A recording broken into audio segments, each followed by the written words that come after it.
Tocca anche Agrigento il tour del cantautore Antonello Venditti. Dopo Taormina anche la nostra città è stata scelta come tappa da Venditti, proponendo il concerto Sotto il segno dei pesci per celebrare i suoi 40 anni di attività, uno degli album storici di Venditti che ha fatto anche la storia della musica italiana, rivoluzionaria per quei tempi, per i temi trattati. Ad Agrigento, presso il Teatro della Valle dei Templi, ubicato allo Sport Village di Contrada Isachimento, una nuova location con un teatro confortevole che, per come è stato concepito, darà la possibilità anche ai più distanti di vedere comodamente il cantautore come ai primi posti. Stamani lo abbiamo voluto visitare, i lavori sono entrati nel vivo, con la disponibilità anche di un ampio parcheggio e poter così prenotare i restanti posti disponibili. Per l'occasione, per l'appunto, è stato allestito questo nuovo teatro, che è sempre lo stesso, quello del Teatro Valle dei Templi, che da anni è stato allestito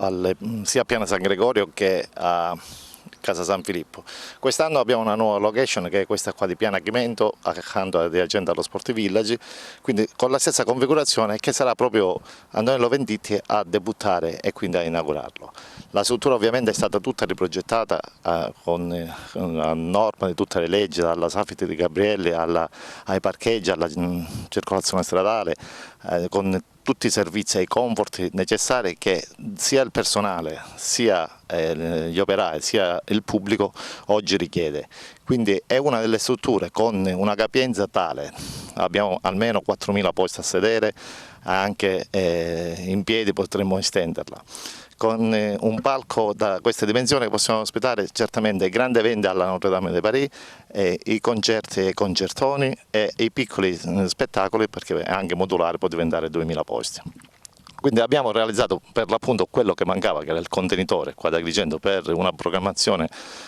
assicurata e continuativa anche fuori stagione. A questo si aggiungeranno una serie di collegamenti stradali, cioè l'arteria stradale, l'unica arteria stradale noi della strada di Sacramento, la chiuderemo alle 18, controllata ovviamente, chiusa con il servizio di polizia, la chiuderemo alle 18, sarà possibile accesso ai possessori biglietto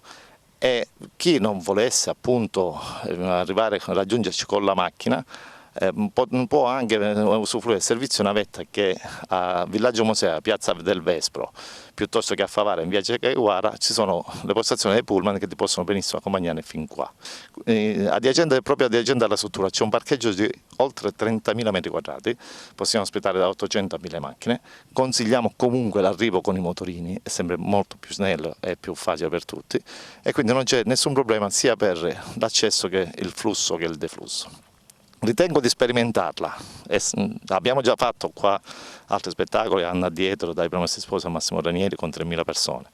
Questo è uno spettacolo di altrettanto capienza. Ritengo di sperimentare l'indotto e di testarlo al fine appunto di continuare con una programmazione poi successiva. E per chi non avesse ancora acquistato i biglietti e quindi è intenzionato a farlo, abbiamo attivato il botteghino direttamente qua al teatro e allo Sport Village, aperto tutti i giorni, H24, anche orario continuativo, per i biglietti rimasti, solo poltrone e poltronissime, perché la tribuna è già sold out.